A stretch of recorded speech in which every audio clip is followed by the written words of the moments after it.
Hi, I'm Nikki, the Obsessive Bookseller. Welcome to Read Reading to be Read for August 2024. If you've been following my videos for any length of time, you know that I have started to get really fed up with myself on some of the reading decisions that I've been making. So I've been starting way too many books at once, which I've kind of alleviated. I've only got like maybe 3 going at once right now, which is pretty good. Much better than 10. And I also have been really unsatisfied with the number of open series I have. You've heard the number, over 80 incomplete series, and those are just the ones that I could actively continue. Like, I'm not waiting on books to come out. Those are the ones that I have books to read. I just haven't made my way around to them. It's also not including all of the ones that I've decided I'm not going to continue. So I have to make a change. I have to stop doing this. The way it's harming me is that if I find a series that I really love, I do not feel the space or the freedom to really dive into it. And so, like, one of the series I'm going to talk about today is one that I started back in January, December, and I should have completed the whole series by now. It's been like 8 months. But no, my attentions are torn in too many different directions. So change is coming. But looking at the books that I actually finished this month, I have some work to do still. In getting prepared for this video, it occurred to me that every single book I'm going to be talking about is the start of a new series. There might be something wrong with me. But to that end, read this month The Last Wish, oh my gosh, the Witcher series by Andrzej Sapkowski. It's because I'm thinking way too hard about the name of the author, and so the title just could spit out. In my defense, I had this buddy read scheduled long before I made the decision that I wanted to reduce the number of open series I had going. Now, this is a compilation of short stories. Evidently, it's the same timeline that is followed on the first season of The Witcher, which I've seen bits and pieces of. I was expecting a lot more action and a lot less talky-talky. Like, this guy didn't fight monsters. This guy sat around talking to people about fighting monsters. And there were parts that were mildly engaging, but for the most part, man, this was kind of a slog. So you got the first story, which was interesting, and then you have the final story, which was interesting, but everything in between was just kind of meh. And having some visual cues from what little I've seen of the show probably helped a little bit, but I can't imagine going into this without knowing anything about it, because as an introduction, it was not my favorite. And I have this entire series in really nice hardcovers. Luckily, my husband likes the series, so it's not a total waste, but it's going to be a while before I continue, if I continue, because it was not a strong introduction. And to be fair, many of you warned me that it wasn't stellar. Like, one of the reasons you read this is because you love the show or you loved the video games and it's nostalgic. And yeah, I'm not coming from that camp, so just evaluating this book on its own, 2 out of 5 stars. The last story kind of pulled up the rating a bit. It was going to be a 1 or a 1.5. Like, ouch. Next up for Read Burn Horde, I picked up The Book That Wouldn't Burn by Mark Lawrence, book 1 of the Library trilogy. Unlike Witcher, which I kind of thought really wouldn't be my thing, I went into it with a bad attitude. This one I went into with wild enthusiasm. Like, it's a library book. It's amazing. Look at the cover. Like, I thought this was going to be so good. But as I discovered, I did not enjoy this one very much. Like, the very first couple chapters were so intriguing, but the storyline, the direction, the plot, nothing about it I liked. Like, we focused on the weirdest things, and then there were things that I thought could have had more focus that would have made the story richer that was just kind of brushed over. And so the last 20%, if it weren't for a project, I probably would have DNF'd it. I was not enjoying it at all. I looked up kind of plot lines for what the second one is going to be about, and I think I'm DNFing the series. 2-star read with some 4-star moments, right? So I'm landing at a 2-star. I wish I had liked this book more. There is something about the writing with this author that does not click with me. I had similar issues in Grey's Sister, which is book 2 of the Ancestor trilogy, and it just must not be my thing, which is so disappointing because I really love the concept and the idea on this. It just, yeah, didn't work. 2 out of 5 stars, probably going to sell my editions. For my Patreon genre deep dive project, I reported on Spaceside by Michael Mamet. This is book 4 in the Planetside series, And y'all know Planetside is one of my all-time favorite books. I love it so much. This one for me, I liked the slightly different tone and direction it took. And I also love that this is the start of another trilogy, essentially. Like, it's part of the same series, but books 4 through 6, there will be 2 more. And this one sets the stage really well. I'm so intrigued on where it's going. This one added a lot of sense of discovery interest back into the series. So now I can't wait for the next one. 4 out of 5 stars on that one. Can't wait for the next one. Then for Patreon Book Club, we picked up 3 Kinds of Lucky by Kim Harrison, book 1 in the Shadow Age series. I love Kim Harrison. There are so many things about this woman's writing that just sing to me, especially in the Hollow series, but I also love her Truth series that she wrote as Dawn Cook. Not a lot of people know about that one. Bless her heart, new series seem to be a struggle. The Drafter.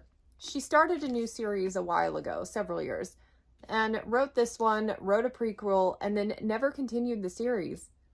And I remember reading on her personal blog something about how disappointed she was that nobody seemed to want anything new. They just want the same old, like the Hollow stuff or whatever. And she was really down on the publishing industry for not wanting to try anything new with her. She was really down on the audience for not receiving this as well.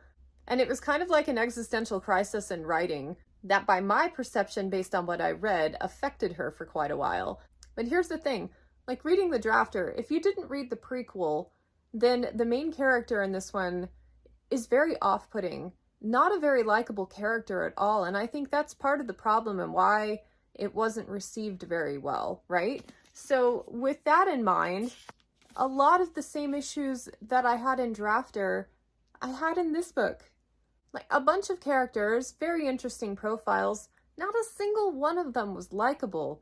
Like, the main character to me came off very immature, very vindictive and resentment holding, and she just threw snark the entire book. Now, granted, I did this one on audio, and Marguerite Gavin is the audiobook narrator and one of my least favorites. I really don't like the way she does male voices, and in this case, she may have exaggerated some of the snark in the dialogue where there may not have intended any. Patrons didn't seem to have as many issues with it because they read it physically. Okay, though, with that said, there was one character I liked, and then that got wrecked like halfway through. I basically read the entire book, and I'm not usually much of a character reader. Like, I'm more drawn to world building, setting, whatever. The characters just have to be passable for me. But actively disliked everybody in here. So take that and compound it with the fact that the book read to me more like a prequel. It was like setting the stage. Here is how the character gets to the point where we would start a series with her. And so establishing the magic system, establishing a love interest, establishing the villain, all of that stuff. And I wasn't interested really until the end, like 10% of the book. That's when things really started to get going for me. Now, the magic system was really cool. She is really good at spell work stuff. So in her Hollow series, there's a lot of witch spell work, and she gets really into the details of it and will take you through the whole spell, which I think is great. Like, I love stuff like that. In here, there was a lot of detail and stuff on this Shadow and Dross, and it was probably a highlight of the book. But the thing is like, I'm not even sure I completely understand what's going on. There were points where I was really lost the explanations. Like, maybe it was a little too complicated, or maybe I'm just stupid and not able to grasp it, but it seemed like a little much. But it was still good. It was a highlight. I like the concept for it, and I'm looking forward to seeing how things develop based on what we learned in this book going forward. So I love this author. I'm definitely reading the next one. She's one of those momentum authors where she usually starts off a little slow, but then momentum gains through the whole series, and you just end up with this amazing experience. That has been true in all of the series that I've read from her. So, kind of meh. Like, maybe a 2.5 out of 5 stars. Like, it was better than just okay, but I'm not sure if I liked it or not. But it was one of those reads that was fun, and I definitely will be picking up the next one. But yeah, it was just okay. I really hope that the next one is better. It has promise to be. Also, for the Patreon Genre Deep Dive Challenge, I picked up Service Model by Adrian Tchaikovsky. And this book was a hoot. Like, it's so funny. It's very into the perspective of this main character who is a service robot. Robots claim to be so efficient, and they get down on humans for being inefficient, and yet having to follow protocol to the T ends up with this like awful back and forth dialogue between robots where they're trying to establish something for a rule that's no longer relevant, but they have to keep talking about it anyway because it's in their programming. And it's kind of ironic. The book to me took about halfway through before I was really engaged with it. And from there, I found it a great read. I liked the ending. The whole thing was a cool experience. And I did the audiobook. It was narrated by the author himself, and he did an excellent job. Usually I cringe when they're like, author narrated, cool. That's not their day job, right? But in this case, it actually worked, especially given the nature of the story. So, not my favorite Tchaikovsky, but I still really liked it, coming in at maybe a 3 out of 5 star. And finally, on a complete whim, I picked up Project 333 by Courtney Carver. I have read other books by her. Soulful Simplicity was one that I really enjoyed. But this one, it's about closet organization, essentially. Like, it's a challenge. You're supposed to wear 33 pieces over the course of 3 months and kind of let go of everything else. I am actively working to simplify my life in all areas, and I haven't really bought anything for my closet over the last 5 years or so, and I've been decluttering through that whole time, so I didn't start with a ton of stuff, but I enjoyed the book. I found it interesting to work through the process and to kind of see the mindset. This is something that, like, 5 years ago, I would have never even thought to try because I'm like, I don't want to be constrained by a number, but I am willing now to experiment with it and maybe not hold myself totally accountable to the number, but also appreciate the intent behind the challenge. It was one of those great nonfiction reads where the chapters were really short. Every chapter had a really good point of interest, like a good thought to take away and kind of percolate on. And I am actually starting the book over after reading it through the first time so that I can do a project with it, actually work through all the steps and establish my wardrobe. So that one was a lot of fun. Highly recommend. 4 stars? Yeah, nonfiction I rate based on how helpful I find it in my personal life. So it's kind of more subjective. Let's talk about currently reading. Per my new intent to try to get back to series more quickly and to continue on and really bask with them, I'm reading Kingdom of Death by Christopher Rocchio. This is book 4 in the Sun Eater series, and it's not nearly as long as book 3, and it's going well so far. I don't know, there was something at the end of book 3 that made me feel like the story was a bit too tangential, so it was focusing on some weird things. I wanted to get back to this, but it was really focused on this. It kind of lost my confidence a little bit and made me notice the bit of the scattered plot structure of his books. And I don't know if it started out that way, but that's where it feels like it is now by book 4. And it's interesting. I like the mix of dark battle scenes, conflicts with the aliens, and these political maneuverings. Both of those I find really interesting. But for me, I have not really been engaged with this one yet.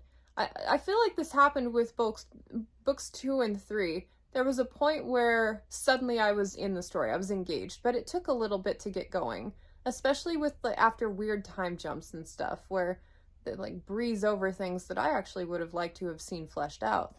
So approaching the halfway point, not totally committed to this one yet, but I'm assuming it's going to be good. He usually has some really compelling scenes in each of the books. So yes, reading that. Then my patrons and I just started a buddy read for The Martian by Andy Weir. This is not really a series, but I have this one, Project Hail Mary and Artemis, and so I'm kind of considering it a series. So yet again, starting a new series here, even though the books aren't related technically. But this one, only a couple chapters in, and immediately love the tone. Just read the first line. It's hysterical. The tone and voice remind me strongly of a John Scalzi book, but that could also be because it's narrated by Will Wheaton, who also does a lot of John Scalzi's works. But this very dry humor, sardonic tone, through a lens of someone who is using humor to cope with the crappy situation. It's really good. It's one of those popular books that I was pretty sure was going to work for me. Because, you know, there's some popular books where you're like, that's just been overhyped. It's not going to be as good as I think it is. But this one I actually went into with a lot of confidence. So, yeah, going well. I'm also currently reading In Praise of Slowness. The focus on slowness is something that started with the slow foods movement in Italy when they were planning on building a McDonald's right in the middle of like historical district area or whatever. And so people rebelled. It's about making space for and savoring the things that really matter in life. And a lot of that can be wrapped up in food, like spend time with the family, you nourish your family, kind of make a moment out of preparing food. Kind of multi-generational thing, that kind of stuff, you know? Like making ravioli with grandma. It's a concept that I find highly interesting. I picked this one up on a whim also because I noticed it was available at the library just as I was browsing. I'm like, perfect, we're starting that. Great nonfiction books seem to find me when I need them most. I like this book so far. I really thought that it was going to be one of those relaxing reads. Like, you read Slow Productivity by Cal Newport, and that one is just delivered in such an easygoing tone. And then you read 4,000 Weeks by Oliver Burkeman. Both books, the act in itself of reading it is a relaxing experience and really allows you to get into the flow of what they're saying. The writing in this one is a bit frantic. Some of the things that he's discussing I find stressful. So the act of reading this book is stressful, but the concept is great. He covers a whole bunch of different topics of where you can implement slow living. And what it's providing for me is the time to really percolate on those things and figure out if I want to make some changes in my life. So, decent read so far. I'm mostly finished with it. And I think it's a really good gateway book into this type of mindset. Very accessible. And very briefly, I picked up The 4-Hour Workweek by Tim Ferriss. I'm not striving for exactly what he's talking about in this one so far. I'm only a couple of chapters in, but so many people reference this book that I wanted to see what it was about. I wanted to see if I could pull out any of the concepts, and it kind of goes in line with In Praise of Slowness, like trying to maximize the time you spend on things you enjoy. Jury's still out on that. So far, so good, though. Okay, let's talk about my TBR. Per my rant at the beginning of the video, my focus is shifting very strongly towards continuing and finishing series. To that end, I would like to wrap up this series before I start anything else, essentially. It's The Sun Eater by Christopher Racchio. I've got books 5 and 6 here. And my intent is to always have one of these books going. So I can do all the projects I want on the side, but I have to, like, spend time on this at least every day. And a few weeks ago, I was actually more excited about continuing this than I am right now. Like, I'm kind of hit maybe a little bit of a lull in Kingdom of Death, but it's not one that I find super concerning. So hoping on my next report, I will be like, hey, I finished everything out in The Sun Eater and it was amazing. The patron buddy read for How to Rule an Empire and Get Away with It by KJ Parker. This is book 2 in the Siege trilogy.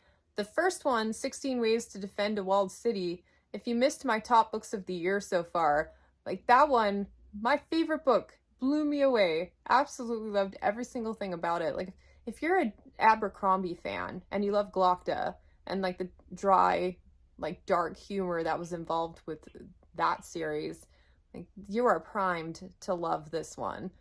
At least the first book so far. So I am very excited. This is an example of one that I wanted to get back to but didn't feel like I could because I had too many things going on. But had I had nothing else going on, I would have binge read this entire series back in January when I finished the first one. So really, really looking forward to this. Some friends at Fantasy Buddy Reads and I are reading Phoenix, book whatever in the Vlad Tolstoy series. I don't even know. We're going chronologically. And I have this little compilation. It's like a 2-in-1. Phoenix is one of the books in this. This is a great snack of a fantasy series. Each book has this like little mystery. This guy is not a wizard for hire, but essentially, you know, and he runs his own district with all of the debauchery that goes along with that in this fantasy world. And he's got a really cool small dragon companion named Loyosh. They don't call them dragons in this, but that's how I say it. Going the chronological route, I find that I got out the books that I enjoyed a little bit less early on, like got those out of the way, and now we're on to the really good stuff. But for anyone looking to start, I would say start with Jerrig. Go by publication order. And then finally, for Patreon Book Club, we are picking up The Sunlit Man by Brandon Sanderson. I should have known that if I nominated a Sanderson, it was going to be the one that got all the votes and got picked. And I'm really excited for this one. I've only read one of the Secret Projects so far, and it's my goal to have, I'm considering it a series. It's my goal to have finished all of them by the end of the year. And as it happens, I hear that if you're as excited as I am about the new Stormlight Archive book, you should really read this one first. That's all I know. Don't tell me anything else. But as with most things, I think my least favorite thing I've read by Sanderson was still like a 3-star. So I'm expecting good things. Oh yeah, audiobook challenge. If you caught my Audible is in timeout video a couple weeks ago, you might know I'm doing a 3-for-1 challenge with Audible. And yeah, now's my time to update you. Not a lot has happened. I haven't finished even the book that I was working on. I forgot to count in that video the book that I was currently reading, which was Kingdom of Death. So the tally is 285. I have purchased an audiobook. I needed one for a buddy read. I thought The Martian was available at the library via audio, but it wasn't, so I needed to purchase one. So, purchased that. I'm up to 286 audiobooks. I'm currently reading the one that I purchased, which I'm okay with, as long as I am picking up immediately the things that I'm purchasing and I'm not just hoarding audiobooks for like years down the road. I can work with this. So I'm looking forward to having more completions to share with you in the next update. That's a lot of books. I'm excited for everything that I've got coming up. And I'm looking forward to taking a more slow, intentional approach to reading and being really thoughtful about the new series that I pick up. So thanks for watching. Let me know what your favorite book you've read over the last month or so has been. Subscribe if you haven't already, and I will catch you on the next one.